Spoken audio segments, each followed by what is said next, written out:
ठीक है. So we are done understanding lightning. Anyone has any query on lightning? Lightning as a natural phenomena, we have understood how lightning happens. Lightning happens, थोड़ा सा फटाक से revision. पहले क्या होना पड़ेगा? काले बादल छाने पड़ेंगे, स्टॉर्म क्लाउड्स.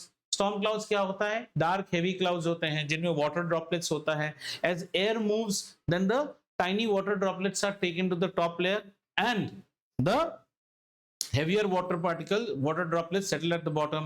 अब ये टाइनी वाले पॉजिटिव चार्ज धारण करते हैं, हेवियर वाले नेगेटिव चार्ज धारण करते हैं. इनके बीच में कैसा रहता है? एयर रहता है. As these water droplets go on collecting and more charge go on collecting, then what happens? Sometimes the insulation layer of the air breaks and that is seen as a sheet of lightning. इसी तरह if the cloud is very near to some ground or some house, some roof or something, then this particular cloud can also induce a charge, an opposite charge on the roof or on the tree. जैसा कैसा रहता है? If the lower part of the cloud is negative, then the roof of the house will become positive. और ऐसे then it can also happen that the insulation of the air between air layer insulation between the roof of the house and the cloud might also get broken. ऐसे में fork lightning होता है. Lightning से तो lightning as a concept आपको समझ में आया. Then we spoke about lightning conductor. Lightning conductor is a protection device which is installed in houses and high-rise building. What do we do? So there will be a conductor which will have anchor की तरह spread रहता है ताकि not one. If this fang misses, this fang should catch the lightning. So it is in the shape of a copper fang anchor की तरह, and then it is connected right to the bottom of the ground. It runs down the building through copper wire and it goes to the bottom where it is connected to a copper plate. Should there be an unwanted scenario where the building gets a striking of lightning, then instead of the lightning getting on any other part of the building, it first falls on the topmost part, which is the lightning conductor, and the whole current is taken down right to the pit of the earth, thereby protecting the building. ये समझ में आया आपको? Okay. अब आता है बात protection from lightning. ये तो समझ में आ गया बिल्डिंग का. अब लाइटनिंग से हम प्रोटेक्शन कैसे ले सकते हैं? Now this is a very common phenomenon which happens in places like open air. If you are in open place, so open place means like open field, then you are walking out there, you are vulnerable to be hit by lightning unless and until there is anything taller than you. If there is something which is substantially taller than you, immediately go below it so that tall वाला building के आसपास जाए. छोटे चीजों के आसपास रहिए मत, बिकॉज जितने छोटे चीजों के पास आप रहोगे आप खुद बड़े होके बैठे हो. You are becoming like the scapegoat.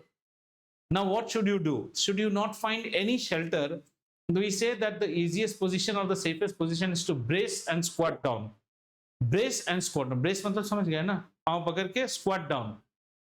क्या इसमें हम नहीं मरेंगे sir?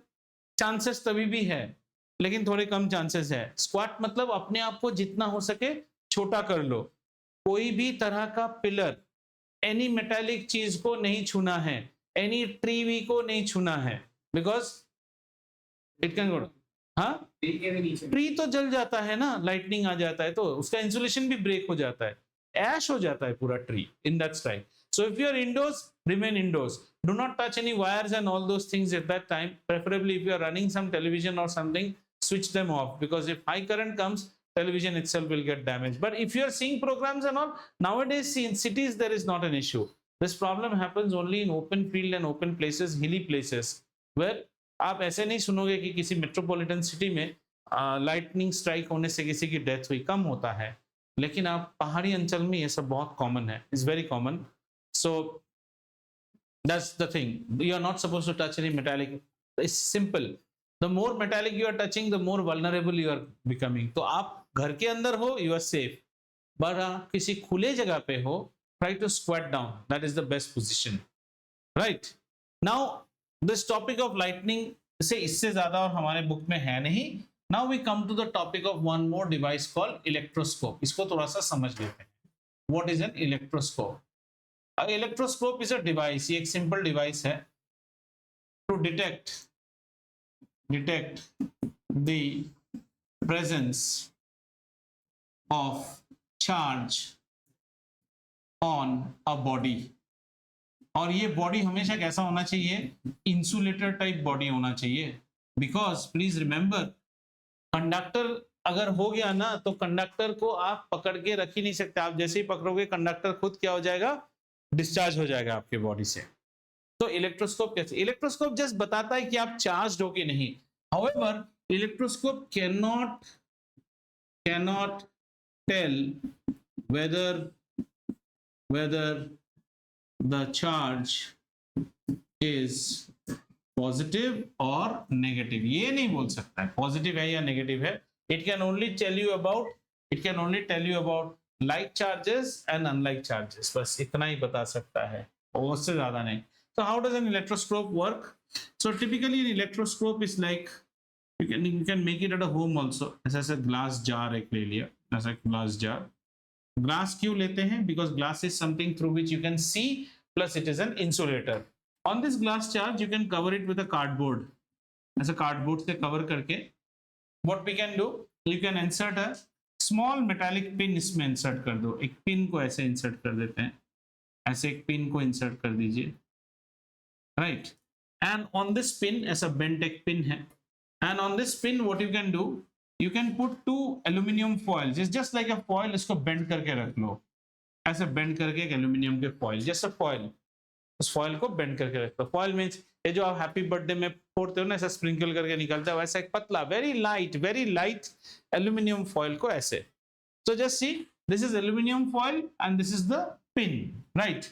now let's see two options and automatically we'll understand. Suppose a charged body is brought in contact with it. Suppose it's a positively charged body which has been brought in contact with it.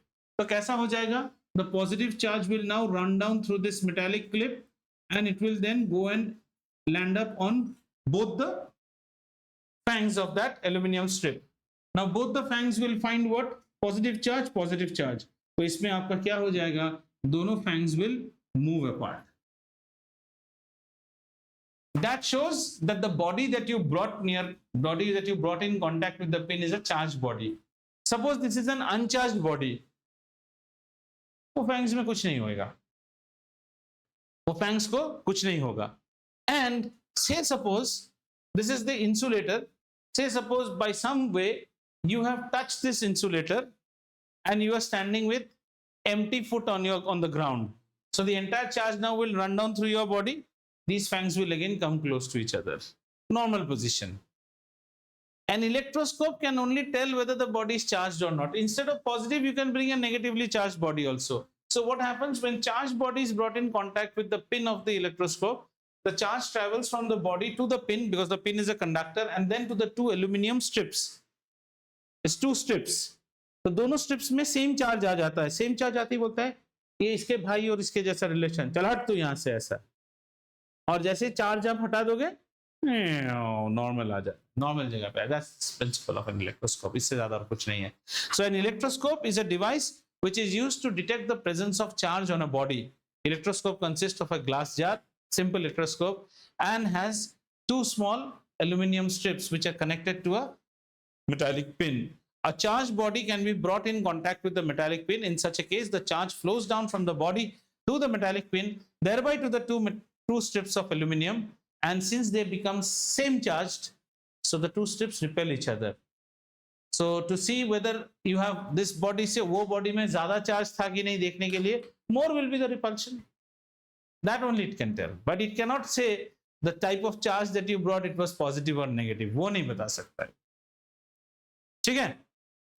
This concludes lightning, any and charges. Electricity का concept यहाँ पे खत्म होता है। If there is any child who has any question so far, charges समझ में आया?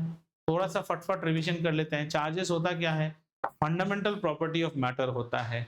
Charges have been classified under two heads, positive charges and negative charges. Convention is GSP, glass if rubbed with silk, glass develops positive charges. As a thumb rule, all clear objects develop positive charges and all hazy objects will develop negative charges. जैसे आप plastic rub करते हैं polythene के ऊपर, then the plastic means the polythene will, because the polythene and plastic, clean plastic like say a refill, so the polythene being a not a clear object, it will develop negative charges. Like charges attract each other, unlike charges repel each other. Okay? And when you charge, you can charge a body by the process of rubbing one body against the other body. This is called charging by friction, and this charge stays upon another body is known as static charge. रुका रहता है, move नहीं करता है. If it is a conductor, you can charge it holding the hand, because the conductor is being a good conductor, the charges will run down from the conductor to the human body. Charging as such thing can only be done on insulators. I have also told you what is charging by induction. When you bring one charged body close to another neutral body, this surface of the body becomes oppositely charged. वही तो होता है जब cloud आपके roof को charge कर देता है. How is the charge getting on the roof? Because the cloud is so negatively charged कि वो roof के surface को positively charge कर देता है. इसके बाद हमने क्या सीखा? हमने सीखा charge जब discharge होता है तो it's called discharge, and when two charges, when they get heavily built up, they break the insulation of air between them, and that is seen as a static discharge, an electrical discharge देखते हैं, और इसको हम static electricity बोलते हैं. ये concept से आगे हम चले गए लाइटनिंग पढ़ने के लिए, और लाइटनिंग मैंने आपको बता दिया है शुरुआत में क्या है. लाइटनिंग में हमें पूछा जाता है कि what mention 2 steps that you should take as a safety measure. Lightning के वक्त पे what causes lightning? The main cause of lightning is the break of the insulation layer of the air between two layers of charged clouds, which are known as storm clouds. ऊपर वाले positive होते हैं, light water particles, नीचे वाले heavy होते हैं. Right? The next one that we talk about is earthquake. भूकंप. आपके सिलेबस में ज्यादातर earthquake की बात ना ये अर्थ के क्रस्ट प्लेट्स के मूवमेंट के ऊपर बोला है. वैसे earthquake is anything where sudden vibration of the earth sending shock waves is known as earthquake. Sudden. And earthquake का रीजन आज तक भी किसी को पता नहीं रहता है. जो अर्थक्वेक हम पढ़ रहे हैं, वैसे आप अर्थक्वेक कैसे ला सकते हो? न्यूक्लियर एक्सप्लोजन कर दो सी के नीचे, some nuclear trials, then also it's an earthquake that also sends a shake to the earth. ठीक है. And ocean plate striking against a continental plate, that also can create an earthquake. Then a volcanic eruption can also create an earthquake. Earthquake is vigorous shaking of the earth, right? And which is neither known to you, and sudden and vigorous shaking of the earth. इससे calamity बहुत ज़्यादा हो जाता है, और जहाँ होता है एकदम तबाही. Recent earthquake happened in the country, which country? कुछ साल पहले ही, 1-2 साल पहले टर्की में हुआ था. ठीक है. It's havoc winds, okay? And like जैसे कहते हैं in 1915 Assam there was very bad earthquake. इतना earthquake है कि the district where my bachpan has been, that's in Dibrugarh, वहाँ का जो हाई कोर्ट है ना, original high court is now under Brahmaputra river. Brahmaputra अपना कोर्स चेंज कर लिया. Reverse change their courses also after earthquake. जहाँ कोई रिवर नहीं था वहाँ रिवर बहना शुरू कर जाता है. तो आइए अर्थक्वेक के बारे में जानते हैं. अर्थक्वेक के बारे में जानने से पहले थोड़ा सा हमें अर्थ के स्ट्रक्चर के ऊपर थोड़ा सा जानना होगा. So this is the structure of the earth. जहां top most layer of the earth को हम क्या बोलते हैं बेटा? इसको हम क्रस्ट बोलते हैं. This is known as the crust. ये क्रस्ट कैसे बनता है? छोटे छोटे रॉक से बनता है, लूजली हेल्ड रॉक्स. इस क्रस्ट में ही हमें ज्यादातर मिनरल्स वगैरह मिलते हैं, लाइक एल्यूमिनियम इज फाउंड. तो इसमें हमें क्रस्ट, और क्रस्ट के अंदर हमारा होगा, we will have another what you call layer of the earth, and there will be another layer, and that layer is the layer, ये आपका crust हो गया. Crust के बाद we will have one more layer, so let's make one more layer, and this is the layer usually of dense rock. ठीक है. So crust will be almost till here, and this is the layer of ये dense rocks होते हैं, and over this dense rock the land pieces are held in this crust. ये जो land pieces है ना, ये rocky layers के ऊपर held रहता है. यहाँ पे basically आपके land pieces ऐसे held up रह रहे हैं. This is one piece of land, this one. इन्हें हम आगे tectonic plates भी बोलते हैं. Tectonic plates. ठीक है. ये हमारे tectonic plates हैं. Have you understood? Like say from here to some city there is a crust के ऊपर एक land है, right? And these lands are all on rocky beds. अंदर क्या है? dense rock है. So are you able to understand? ये जो आपको land दिख रहा है ना, this land is over a rocky bed, and this rocky bed is generally in that crust, and that rocky bed is actually lying on dense rocks. अब dense rock के बाद आता है अर्थ का क्या आएगा, क्रस्ट, इसके बाद आता है हमारा मेंटल, और ये से डेंस रॉक से आपका मेंटल शुरू हो जाता है, देन आता है आपका what you call as the core. तो चलिए कोर को देखते हैं, और यहां से आपका आ जाता है कोर। ये कोर में भी हमें दो लेयर नजर आते हैं। This is the core, so this is the crust, this is the mental and this is the core. ठीक है, कोर में हमें दो चीज दिखाई देगा यहाँ पे हमें मिलता है सॉलिड आयरन रहता है, solid iron, and here we have molten iron. Both are actually the core. Core comprises of solid iron at the core over a layer of molten iron. उसके बाद मेंटल आता है जो कि आपका डेंस रॉक वाला लेयर रहता है, molten iron, and then starts the crust. Our job is to understand what happens in this. तो यहां से जो है ना, from the molten and the solid iron layer, somethings which come out are known as convection currents आते रहते हैं। अब हम कन्वेक्शन करंट थोड़ा सा समझते हैं। कन्वेक्शन करंट कैसा हो? Convection current is not by contact. जैसे हमारे रूम में now we have got ventilators on top and doors and windows. So what is the idea? When the room gets heated up, hot air will rise up and the hot air should get out from the ventilator and cold air comes in through the window. So this is a convection current that gets set up. जैसे जैसे room गर्म होगा, हवा बाहर चला जाएगा। Convection current means a flow. तो यहाँ पे भी एक फ्लो बनना शुरू हो जाता है from the molten as well as the solid. There are some convection currents. ये कन्वेक्शन करंट क्या करती है? They cause movements in this tectonic plates और द क्रस्ट प्लेट। यहाँ पे मूवमेंट करवाना शुरू कर देता है। So ideally it is something like this. Say this is one tectonic plate. Are you understanding? This tectonic plate might be spread up from say Orissa to half part of Andhra Pradesh. We don't know. And there will be another tectonic plate out here. There is another tectonic plate out here. नीचे क्या हो रहा है? ये rocks move करना चाह रहे हैं. So these are held together by means of some interlock. यहाँ पे interlock होके यहाँ पे interlock हो जाता है. Interlock, are you able to understand? One rock has got एक और rock के साथ ऐसे interlock होके बैठा है. Interlock means say suppose sometimes you are pulling, a child is trying to pull a cart, घर में खेलना चाहता है खिलौना गाड़ी लेके, और गाड़ी टेबल में लॉक हो जाता है. That is an interlock. Child pull कर रहा है लेकिन गाड़ी नहीं आ रहा है. तो ये जो कन्वेक्शन करंट है ना, they are continuously creating some movement on this tectonic plates and these plates are doing घिसा घिसी अगेंस्ट ईच अदर. आपको आप पूछोगे सर रोज रोज क्यों नहीं हिलता है? क्योंकि इतना स्ट्रॉन्ग करंट हो नहीं पा रहा है अभी कि आपके रॉक के इंटरलॉक्स को बीट कर पाए. But if that child is able to drag his toy very strongly, either the toy will come up और the string will get far. दो में से तो एक होगा, बट रोज धीरे धीरे करेगा. So what happens is that areas which are not prone for earthquake, अब ये एरियाज को हम ना बेस्ड ऑन सम स्टडी, कोई अर्थक्वेक को प्रेडिक्ट नहीं कर पाता है, हम सिर्फ अर्थक्वेक जोन्स को प्रेडिक्ट कर पाते हैं. Suppose you are on a safer zone which is not so earthquake protect, which is not so earthquake what you call prone, there what happens, this interlocking is very tight. As a result, movement हो नहीं रहा है. And places where it is earthquake prone, this interlocking is still allowing some movement. बीच बीच में tremors आते रहते हैं. Like the northern belt of India, right from Kashmir, some part of Himachal, and Pakistan, Peshawar, Afghanistan, and Iran तक. This is a big seismic zone. इस zone में आपको continuously ये shaking मिलते रहता है. समझ में आया?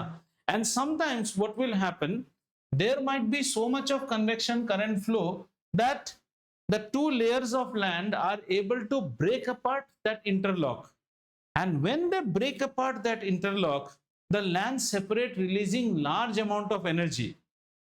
And इससे क्या होता है, they send something which is known as shock waves send कर देता है. एक shock wave जाएगा. Shock wave means shock.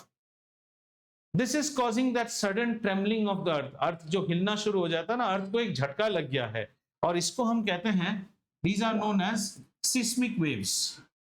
These shock waves are known as seismic waves. और ये seismic wave क्या करेगा? They are responsible for creating that jolt that you feel. तो दोबारा समझते हैं. अर्थ के क्रस्ट में हमारे पास जो लैंडफॉर्म्स हैं, these are all there on the crust bound with some rocks. ये हमारे टेक्टोनिक प्लेट्स कहलाते हैं। ये प्लेट्स हमेशा हिलते रहते हैं, मूव करते रहते हैं। कभी कभी क्या रहता है, if two tectonic plates are push together near each other, they give rise to what is known as mountains.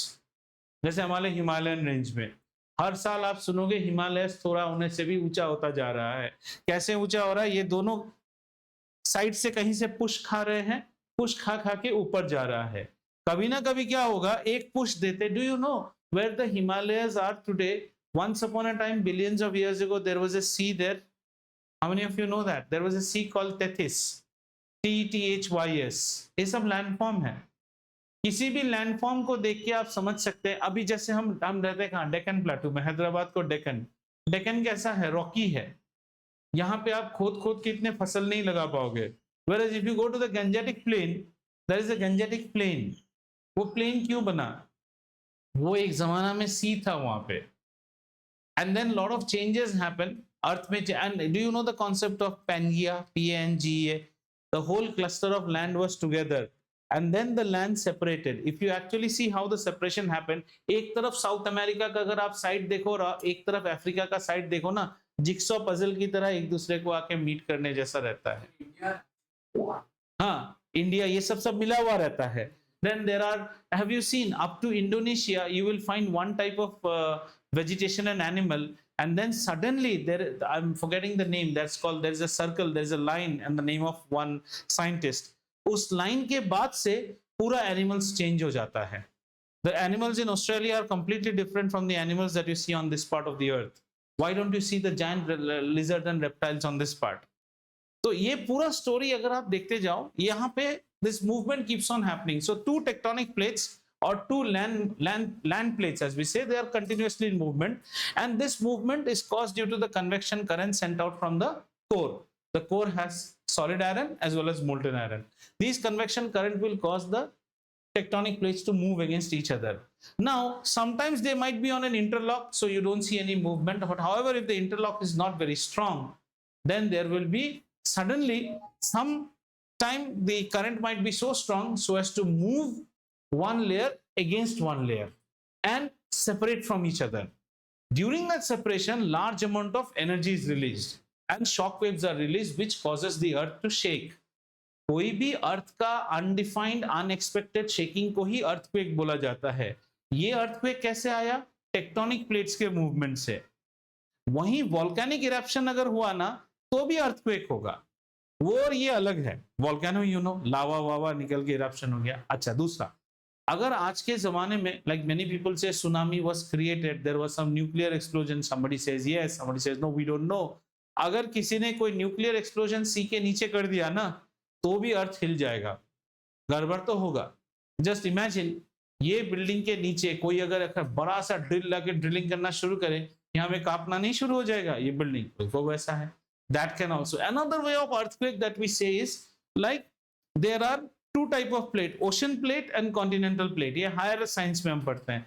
Ocean plate अगर आके कॉन्टिनेंटल प्लेट को हिट करेगा ना तो ओशन प्लेट नीचे चला जाता है, कॉन्टिनेंटल प्लेट ऊपर उठ जाता है, इससे भी अर्थक्वेक होता है। आपके लिए बेसिकली समझना है what is the concept of earthquake. Sudden shaking of the earth which cannot be predicted in advance is known as earthquake. An earthquake brings lot of calamity. एक तो बिल्डिंग डैमेज होगा, दूसरा बिल्डिंग डैमेज से life and property का damage होगा। Then what? So earthquake prone zones are known as seismic zones. So earthquake sends what is known as shock waves, which are also known as seismic waves. और इसको predict करने के लिए एक apparatus होता है, प्रेडिक्ट तो नहीं बोलेंगे, रिकॉर्ड कर लिया, seismograph. Seismograph. So seismograph is something which is a continuous plotter. ये रहा ही रहता है मेट्रोलॉजिकल स्टेशन में, सारा दिन ऐसे प्लॉट करते रहता है, उसके सामने पेपर जा रहा है। When the earth shakes more, the seismograph plot becomes much more violent. इससे आपको पता चलता है। An earthquake is measured in a scale which is known as Richter scale. R-I-C-H-T-E-R. Richter scale. Richter scale अभी तो आप समझेंगे नहीं. This is a logarithmic scale, but Richter scale tells you how strong an earthquake is. Anything more than 6 on the Richter scale is very very catastrophic. पर आप ये मत समझिए, like many people think Richter scale में 5 और 6 में लोग समझते हैं suppose there is an earthquake which is at 4 and there is an earthquake which is at 6, so people think ज्यादा नहीं सर, हमारे घर में 4 का earthquake है, इसका 6. No, 4 to 6 means 2 decimal places, means this earthquake is 100 times more stronger than this earthquake. 6 is 10 times more strong than this. In fact आपको अगर थोड़ा शौक है रिक्टर स्केल जानने का, जान सकते हैं. Let us say I ask you to draw a graph in which I want you to measure the size of the ant's eye on the same graph paper and the distance to the moon on the same graph paper. कर पाएंगे? Very difficult. So for that we use something called logarithmic scale. वही ये Richter scale है. देखो, something like, let's say I'm asking you, please try to plot the price of one pencil and the price of one spacecraft on the same graph. नहीं होगा ना. लेकिन आप ऐसे देखो तो 10, 100, 1000 एक ग्राफ बनाने की कोशिश करते हैं, से 10,000, और यहाँ पे हम क्या करेंगे 1 लाख. ऐसे ग्राफ बना पाओगे क्या? बड़ा मुश्किल हो जाएगा. लेकिन अगर इसके पावर्स को लेके ये ग्राफ बनाने की कोशिश करें, जरा देखो तो, if I write this as 10 to the power 1, 2, 10 to the power 3, 10 to the power 4, 10 to the power 5, and redesign my scale like this, 1, 2, 3, 4, 5. Can we show on the same graph? Yes. Now you are working on the exponents. इसको कहते हैं log scale. Richter scale is based on this. So अगर कोई बोले कि मेरा घर पे 3 का अर्थक्वेक हुआ, तुम्हारे कंट्री पे 5 का, 3 मीन्स व्हाट, 1000 के लेवल में हुआ, 5 मतलब 1 लाख. सो ये मत समझना बहुत आसपास हुआ है, ह्यूजली ज्यादा हुआ है, 100 टाइम्स मोर देन दिस हुआ है. This is called Richter scale. A Richter scale is a scale which is used to, आपको ये कोई पूछेगा नहीं, पर आपके नॉलेज के लिए. Have you understood this mathematics? If somebody tells you, tell me the price of a pencil and tell me the price of, say, one car on the same scale, can you draw it? No, never. Pencil का दाम होगा 2 रुपया, car का दाम होगा 25 लाख. कैसे दिखाओगे? But you can make a scale like this, 10, 100, 1000, and use the exponents and plot it in terms of the exponent. This is Richter scale. Richter scale is a logarithmic scale. ठीक है? So what is a seismograph? A seismograph is an instrument, plotting instrument, that actually plots the intensity of an earthquake. And intensities of earthquake are measured in what scale? Richter scale. तो आइए, अब तक इस discussion में आपने क्या क्या सुना और क्या क्या देखा. हमने बात की अर्थक्वेक की, कहानी है बस, बाकी पढ़ते जाओ. और अर्थक्वेक में आपने लैंड मास या फिर लैंड प्लेट्स के बारे में पढ़ा, है ना. लैंड प्लेट्स कहाँ पे है? क्रस्ट पे है. और आपने क्या पढ़ा? आपने पढ़ा कन्वेक्शन करंट. कन्वेक्शन करंट कहाँ से क्रिएट होता है बेटा? कोर से क्रिएट होता है. आपने ये पढ़ा. इसके बाद these are the catch points. If you know these, you know this. Then what did you learned about vibration. Vibration between land plates. अब ये वाइब्रेशन में आपने एक और वर्ड पढ़ा, interlock. Interlock between rock edges, rocky edges. If this interlock is strong, that area does not see so much of earthquake. अगर interlock बहुत strong है, अर्थक्वेक नहीं आता है. अगर इंटरलॉक वीक है, जैसे हमारे इस डेक्कन एरिया में, we are earthquake wise we are little bit safe. That is what is the prediction, because you are so much on a rocky terrain कि यहाँ पे हिलना डुलना कम है. जहां रॉक एंड लैंड मास का मिश्रण होता है, वहीं गड़बड़ी ज्यादा है. ठीक है. So we heard about interlock, then we saw movement and separation of land plates. अगर ये मूवमेंट एंड सेपरेशन हुआ तो हमें क्या मिलेगा? Release of energy. And this release of energy is in the form of shock waves, also known as seismic waves. और ये seismic waves ही हमें क्या देता है? जोल्ट देता है. वही अर्थक्वेक है. इसके अलावा you can also find by nuclear explosion, इससे भी अर्थक्वेक हो सकता है, वॉल्केनो से भी अर्थक्वेक हो सकता है, and ocean plate hitting continental plates, इससे भी अर्थक्वेक हो सकता है। क्लियर है? इसके बाद अगर ये तो अर्थक्वेक होने की कहानी थी। अब अर्थक्वेक हो गई, अर्थक्वेक हो गई तो क्या चाहिए हमें? हमें एक डिवाइस के बारे में पढ़ना है, seismograph. Seismograph is a plotting device, और इस प्लॉटिंग डिवाइस में हमें क्या क्या मिलेगा? It will keep on plotting the intensity with which the earth was shaking, right? और एक और चीज आएगा इसके साथ, वो है रिक्टर स्केल। और रिक्टर स्केल रिक्टर नाम के आदमी ने बनाया था। तो Richter scale is a scale which is used to record the intensity of earthquake in a numerical figure. Seismograph will tell you about the vibration tendency. Sir seismograph क्या सिर्फ earthquake के टाइम चलता है? नहीं, अभी भी चल रहा है कंटिन्यूअसली। जो सिस्मिक जोन है उसमें हमेशा सिस्मोग्राफ प्लॉट करते जा रहा है। सो उसके प्रीवियस पास्ट, जैसे अगर मैं आपके बॉडी टेम्परेचर और मान लो तुम्हारे फिटनेस का एक रिकॉर्ड रखूं, we should be able to predict ये बच्चा हर बार सीजन चेंज में बीमार गिरता है, ये बच्चा इस टाइम में दिवाली के बाद इसको आंखों में प्रॉब्लम आता है, खांसी हो जाता है, because we have your past data. So seismograph is continuously recording the movement of the earth, and based on that, sometimes, and many other softwares have been designed now, people are working for it. The best thing is to predict कब ये earthquake होगा. It's a big disaster. So disaster को जानने को अगर like say now in India we are very advanced in terms of storm and what you call storm ही तो कहते हैं ना, ये जो कोस्टल स्टॉर्म आंधी आती है, we are now we can predict it very much in advance. And then we have got India का वो जो एनडीआरएफ है, नेशनल डिजास्टर रेस्क्यू फोर्स जो है, they are deployed much before. जैसे कोस्टल आंध्रा हो गया, गुजरात हो गया, even before the disaster is going to happen, 4-5 days पहले से इवैक्यूएशन करवा देते हैं, लोगों को हटा देते हैं, एनडीआरएफ की टीम बोट वोट लेके पहुंच जाती है। ऐसा नहीं कि जानो माल का नुकसान नहीं होता है, बहुत कम होता है, क्योंकि आप पहले एक ऐसा है डकैती होने से पहले तुमको नोटिस दे देता है, साहब अगले हफ्ते आपकी दुकान में डकैती होगी, तो आप सामान हटा दोगे। ये वाला जो है ना, ये एक्सटेम्पोर डकैती है, वहीं पे हो जाएगा। All you can do is now, based on the earthquakes that have happened, we predict certain zones which are called as seismic zones and are labeled that ये zones में खतरा ज़्यादा रहता है। And if you go and see on internet, Pakistan's northern part, India's Kashmir's northern part, Afghanistan, Iran, ये belt में बहुत ज़्यादा करके, Nepal is highly prone, Uttarakhand, ये zones में earthquake बहुत ज़्यादा होता है।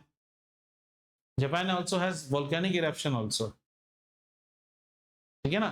तो इसलिए अब बात आता है कि अर्थक्वेक हो जाए then what you should do। तो सबसे बड़ी बात है, किताबों में जो सब लिखा रहता है वो सब तभी तुम्हें याद ही नहीं आएगा।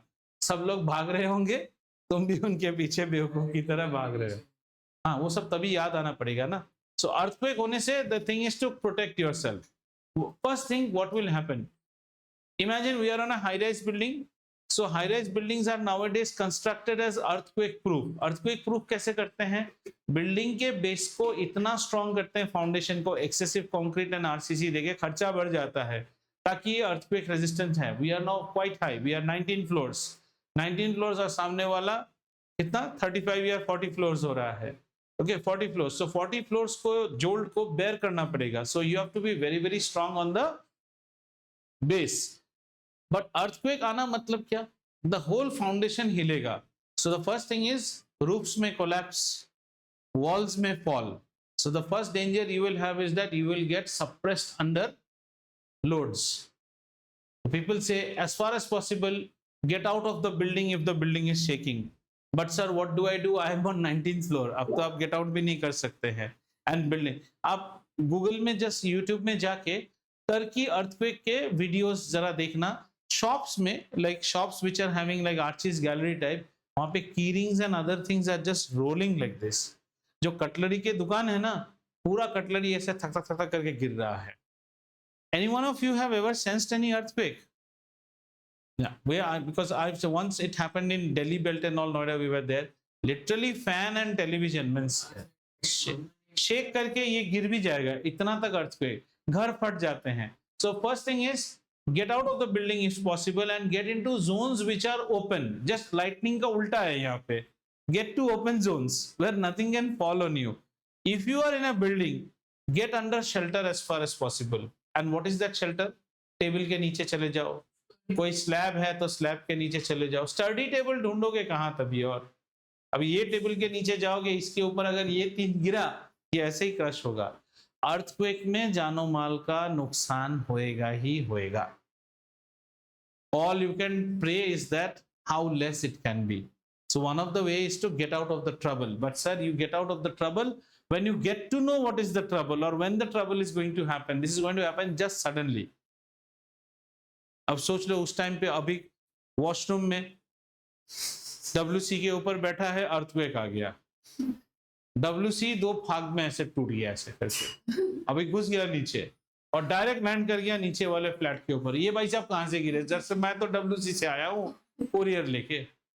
ये भी हो सकता है ना.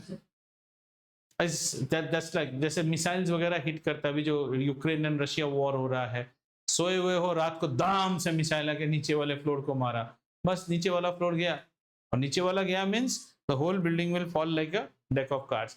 If you are on a high rise building and there is an earthquake, your chances of survival are very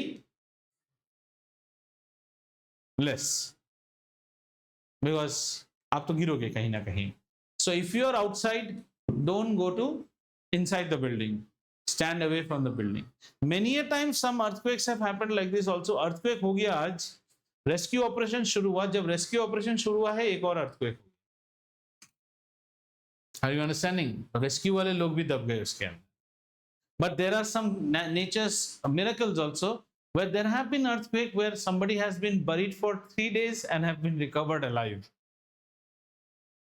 मतलब ऐसे गिरा है, मान लो इधर एक खंबा गिरी है, इधर एक खंबा गिर गया, बस, और खुला है, सांस ले रहा हूं. I am over under a blanket of concrete, nothing on my body. उसको कहते हैं कॉकरोच की जान, बस वो बच गया. I don't think there is anything left on earthquake. Let me check. If there is anything left, we'll cover that. They're more or less.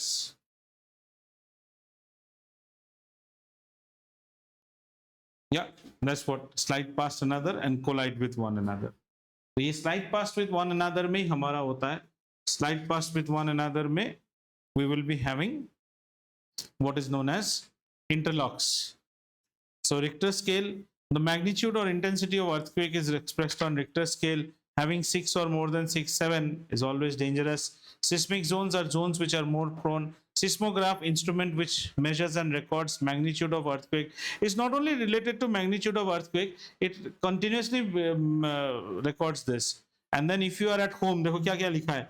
If you are at home, take shelter under study table or a kitchen counter. If you are outdoors, then you should stay away from a clear spot.